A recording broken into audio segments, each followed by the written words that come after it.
Questions of the week. Yeah, first viewer question of the week. We're going to rip through them all and we'll pick a favourite at the end. Paul Rogers. G'day lads, big fan of the show. Given that you're all professional punters, what advice would you give to a punter that takes punting seriously and is thinking about taking the next step to doing it professionally? We'll start with you, Jonathan. I'm not a professional punter. I'm a bookmaker. You probably make more than both of us. I'm a small winning punter. So professionals are You're a very successful bookmaker. I don't know if they're very successful. I'm still here. Longevity is the best record of how going. That's why I love having Jonathan on the show. Don't you reckon? You're never getting this modest. But this professional punters, like I know professional punters that could earn more working 9 to 5 Monday to Friday. They just enjoy the punt, and that's the biggest benefit of what we do is you'd want to spend about the same amount of time trying to find winners, even if you had a normal job. Yeah, well, it's the same. Regardless of what you do, generally, the harder you work or the smarter you work, the more you get paid.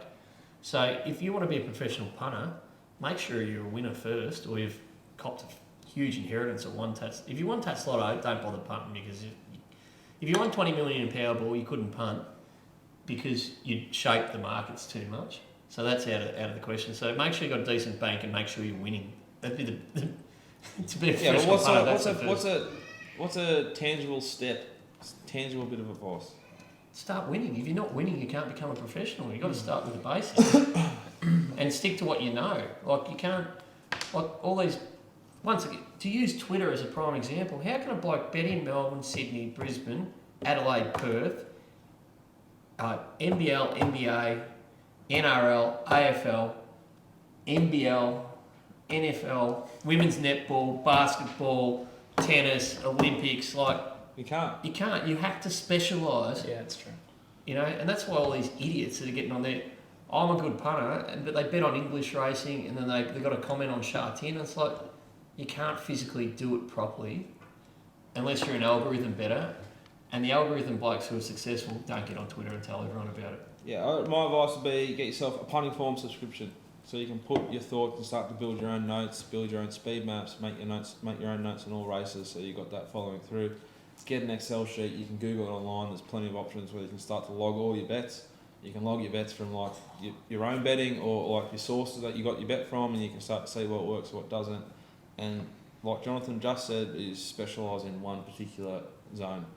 So Victoria, or greyhounds. I'd start somewhere small if I started again, like Adelaide or. If I was a professional Brisbane. if I had to go back and start punting again, I would exclusively bet on the greyhounds. That's what I got brought up on. You have to watch Sky though. Pretty much all the pro punters that I've spoken in the last sort of 4 years when I used to work at Betfair, most of them are all disciplined. They like to be isolated, so they're not really social people. Their families support their profession. No, they're fit like they've got. That's key. That is key. So if your girlfriend or your wife or your parents or anything like that, you either Flick them. Yeah, like flick my no, ears. I don't know that that's the solution either, but they need to support you in some way. Like If you know what you want to do, that's the hardest thing to figure out in life. yeah, but it's hard because you got to spend, as these guys have said, you got to spend 40 or 50 or 60 hours a week on it. You just can't rock up and be a professional punter and do 10 hours a week or 20 hours a week and think you can still keep on top of your edge, because there's so many other people like in the game doing it. The market's as hard as ever to beat. And then I think, Jonathan mentioned something about POC tax before, but the shape of the markets has definitely changed. I've been watching the markets for a long time, and I think the market only gets competitive in the last probably 5 minutes, and there's only a few overs early in the market, and then to try and keep those accounts alive for early in betting is extremely difficult. That's a fascinating point, and I found that to be true. I've tried to lay those horses recently. So I tried to lay 5 horses, and I put them up on Twitter. I think one got matched and one got partially matched. So if you're only going to get matched if you're wrong, kind of thing. Yeah. So if I was wrong, someone would have come and smashed them, and half of them won, more than half of them won. But I tried to lay it. Say it was $2.80 best price. I put up $3.20.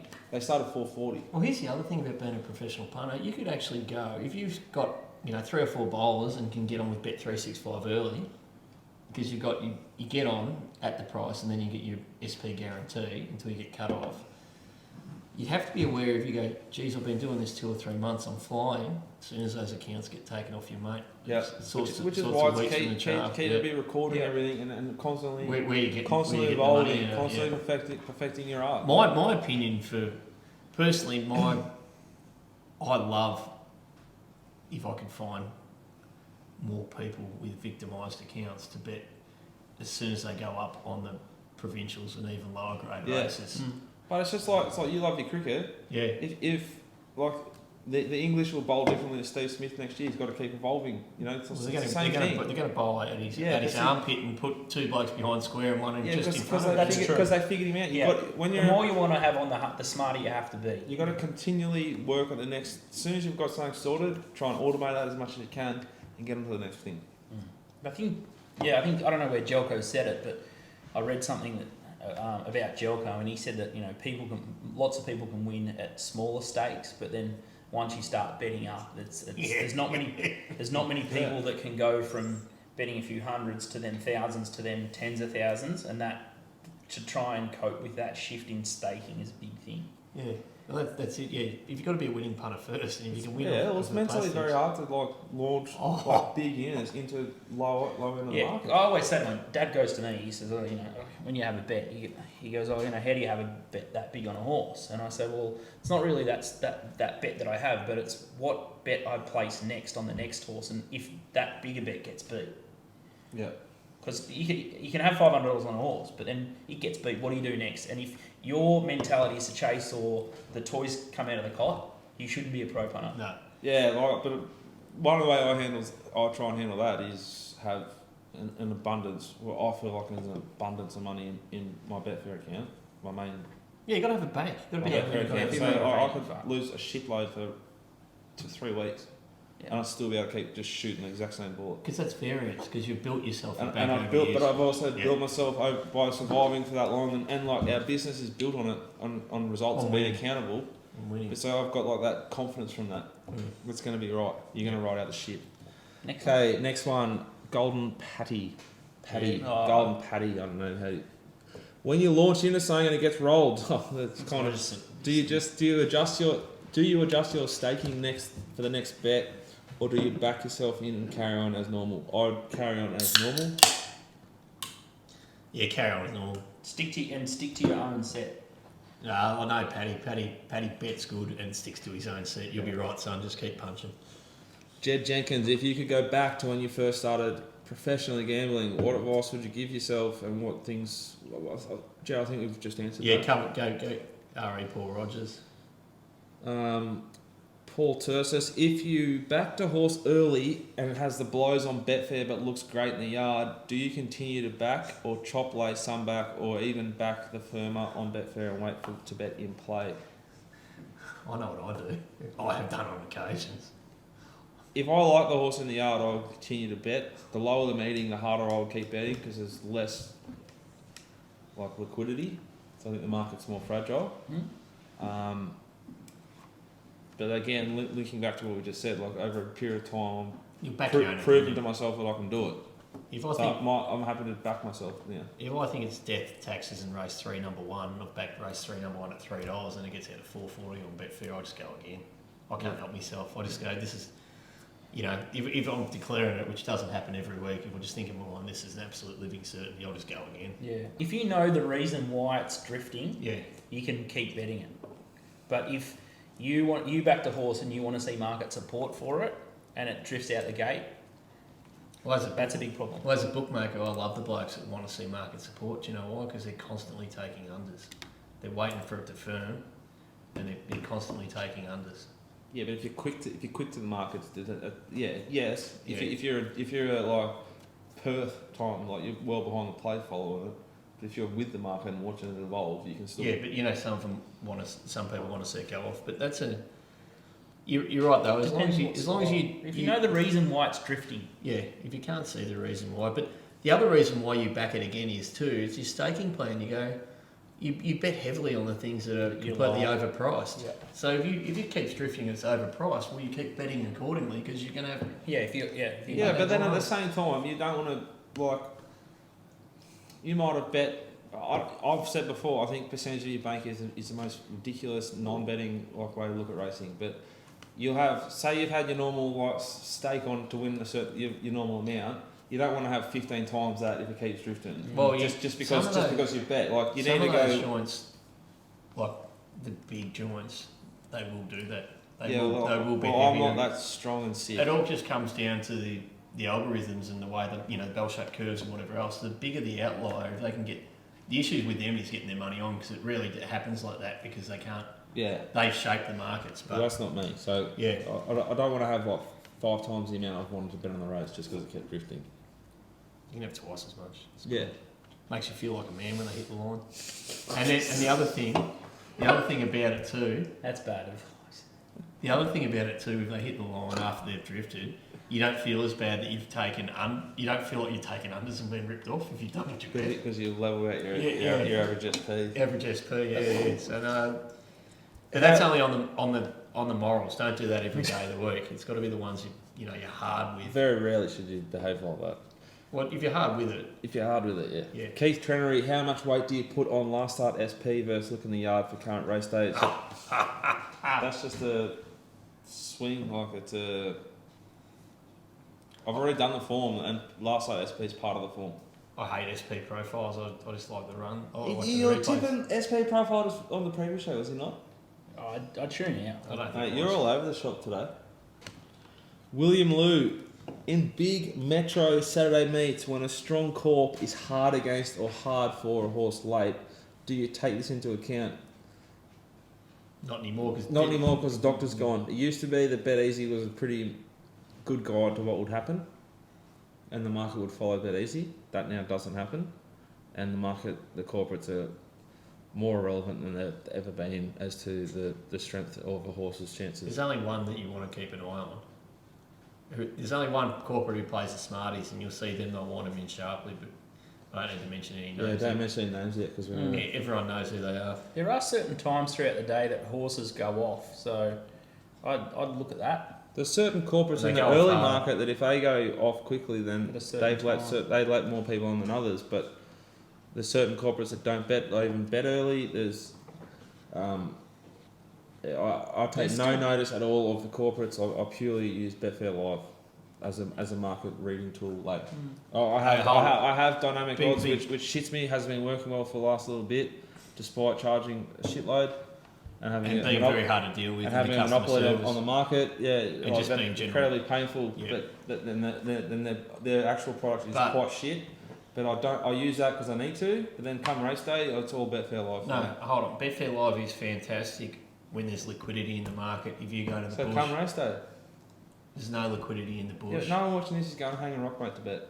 Or Yarra Valley, or Ballarat, or Geelong. There is no liquidity until the last 4 minutes. Yeah, but that is purely when I'm using Betfair Live. I'm not using Betfair Live like 40 minutes before the race. I'm using the last 2 minutes. In the city, it is basically functional for most of the day. But if you're betting in the bush, because there's a lot of edge there, there's another way to look at it. But Melbourne racing, yes, Betfair Live.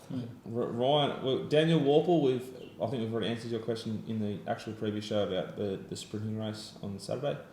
Ryan M asked what I'll be wearing because it's going to be hot, I guess, on Saturday. I'll be wearing shorts, thongs, a little button up, and some form of hat. Yeah, you wouldn't be wearing that to Flemington members. Pistol will be wearing. Yeah, I'm glad it's not at Flemington because you got to dress up. Pistol will be wearing some kind of flary operation. I don't know. Leopard print. Something. Yeah. If he shows up, if he hasn't gone too hard at these wine bars and cocktail bars, and his bruise has gone down. Thank God. What about Matt Parker? Matt Parker's asked you a question. When you flush a 4-iron 220 up a hill, it was not 220, but he hit it to a spot where he could lay up from, which he did very well. He's talking about the big man, the big Dolph BZ, and you lose you lose that hole, and you flush a 4-iron, which isn't normal behaviour for you, and you put yourself right in the game. You've got 2 shots on the field, and you're there, and you're on, and the game's there to be won. And then you have was it a 20-foot putt? Yeah, 20. That you hit about 10 foot. Yeah. How do you handle that? And then the next one goes past the hole.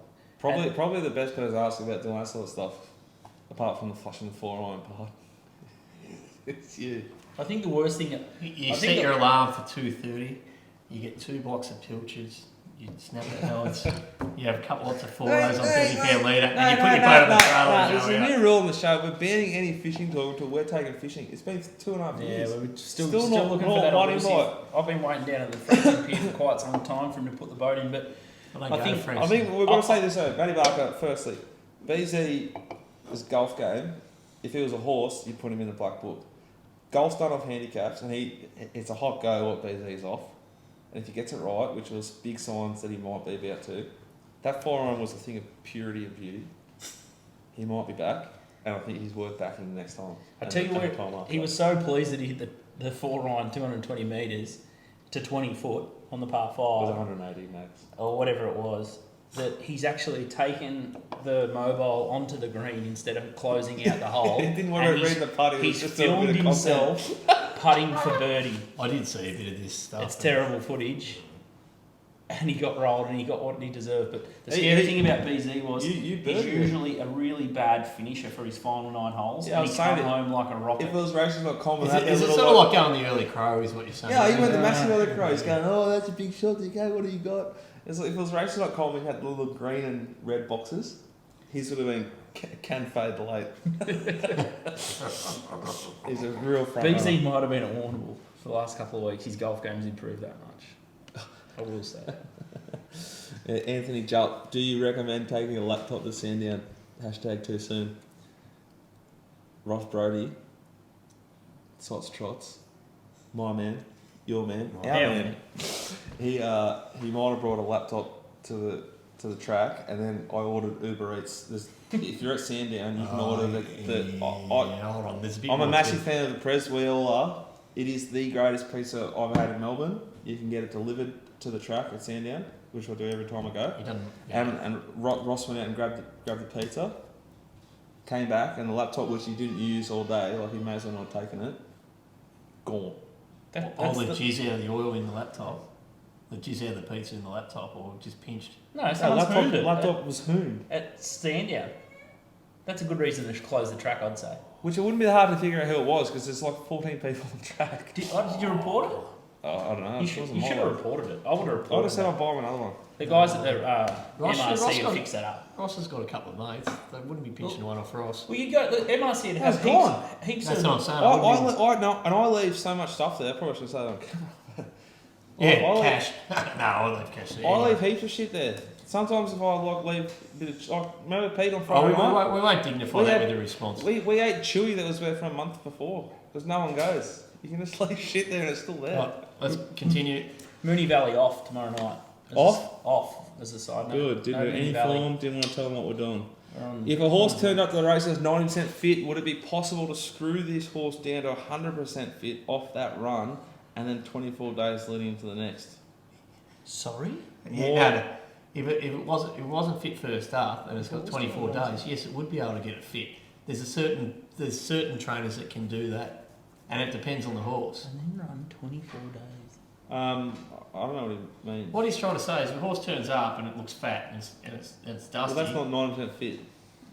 Okay, well... Peter, the answer is yes to that question, isn't it? But if a horse turned up fat, next start, probably not right. Well, but a fat horse can win over 1,000 metres. There's a lot of variance in that question. What was your best distance? Hey? Sprinting. 900. 900. Hey.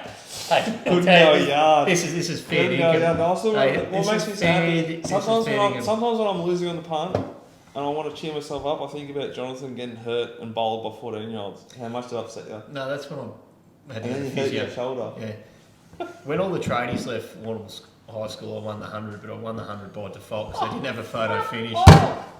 Fair dinkum. 100% as I live and breathe. Pete Jones can back me up. And I only won by default. I reckon the other bloke run, but they didn't have a photo finish, or there was some blow up. One of the fat shielders probably put me in.